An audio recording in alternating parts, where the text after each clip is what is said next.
What's up, Monte? Hey! Great to see you as always. Great to see you too. Now, obviously we're celebrating Ronnie James Dio, but really we're celebrating that classic rock, that music from the 70s that just stands the test of time. You know, obviously from Rainbow to Black Sabbath to Dio.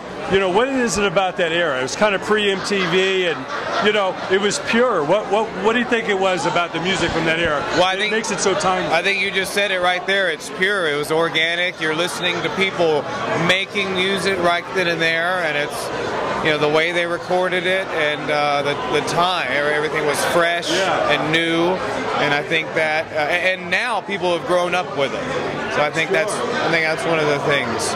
And you had to cut it live, you know. It wasn't all this punching in and punching out. No computers. Right. You had to be really good. There was no faking it. Yeah. You hear about some of these classic records that were made in, like, you know, 5 days, 10 days. Right. You know, I think the first Sabbath was made in like 2 or 3 days. Yeah, a lot of albums like that are my favorite ones. Yeah, they're cut live, 1 or 2 takes. Yeah, you don't have time to sort of mess it up. It's like exactly. You just kind of trust your instincts. You don't have the gut instinct, you know. What are you polishing? Right. You know. Exactly. Now I know you've got your own records out. Yes. And you still play with Madonna. Yes. Now, what is it like to be a part of that big machine, where obviously there's 100 people involved and trucks, and you know, when you get out and do those big stadium shows, it's obviously a supporting role, but what is your greatest joy about doing that? Well, it's kind of like as big as it gets to be able to play guitar for a gig, you know, unless it's your name on the ticket, you know. So I mean, you get to play on these massive stages. You get to play in stadiums. Yeah. And what were the steps that got you that gig? What kind of auditions? How did it happen?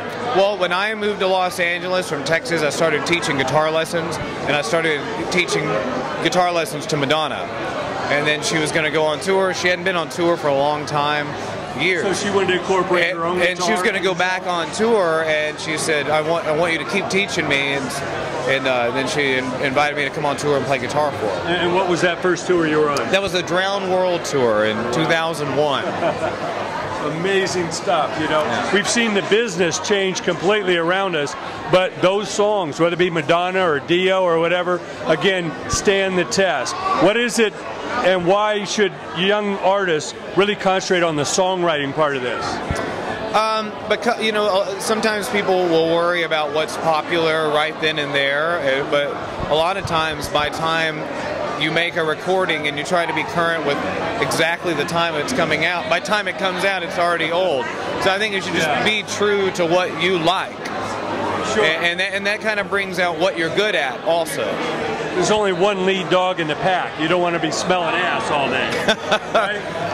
That's a good way to look at it, yeah. Definitely. Now, are you gearing up for a big world tour? Yeah, it's going to start at the end of August. It's called the Rebel Heart Tour. And you can find all the tour dates at Madonna.com. How long does that tour go for? To the end of the year. Amazing.